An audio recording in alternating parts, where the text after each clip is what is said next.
My mother often shared tales of her youth, working as a maiden in the palace of the illustrious King Amadi. Her face would light up as she recounted the grandeur of the palace, but whenever I asked why she left, she would evade the question, her eyes clouding with a mix of fear and regret. One evening, after I had finished washing the evening dishes, she called me. Ikemba, come. I sat beside her in our dimly lit hut as she began her tale once more. The palace of King Amadi was majestic. He had no sons, only daughters, and ruled with wisdom and strength. But life in the palace wasn't always as perfect as it seemed, she said, a wistful smile playing on her lips. Mama, will you ever take me to the palace? I asked, my curiosity burning as it always did.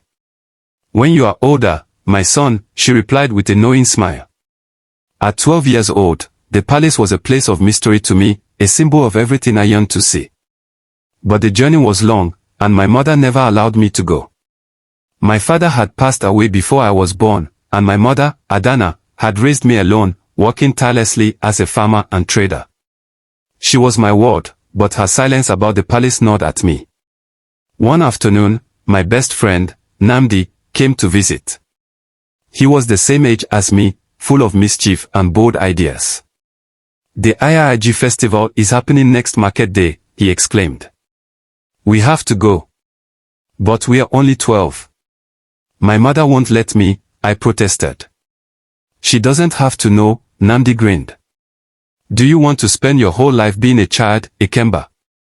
You've always wanted to see the king's palace, haven't you? His words echoed in my mind. That night, I asked my mother again about the palace, but she brushed me off as usual.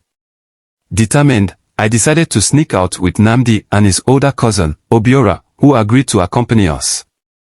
The journey was long, but excitement carried us forward.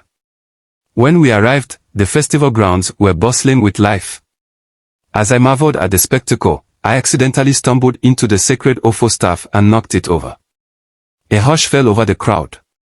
Who is this boy? One elder demanded. I am Ikemba Adinea, I stammered. When the king and his chiefs arrived, the questioning intensified. Who is your mother? The king asked, his voice firm. Adana, who once served as a maiden here, I replied. A murmur rippled through the crowd. The king's expression shifted from stunned to astonished. Adana, he repeated. You are her son.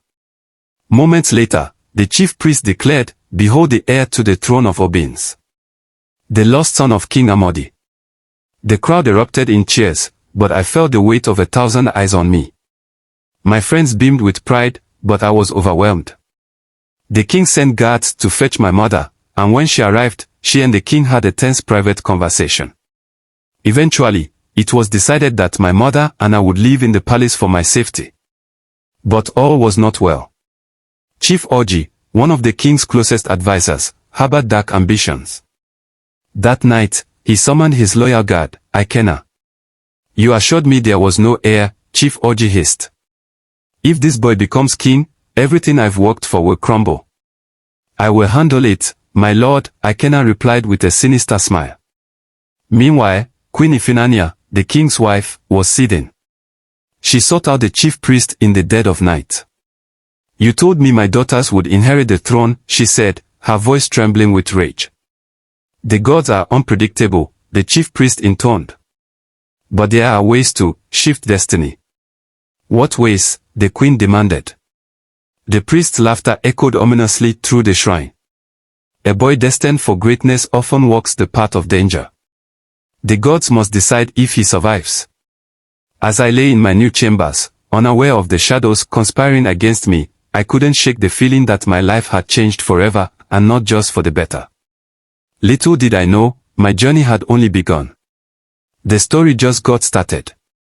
Will Ikemba survive the palace's dangers and claim his throne, or will darkness prevail? Don't miss the next thrilling chapter. Subscribe now and be the first to uncover what happens next. We just got started.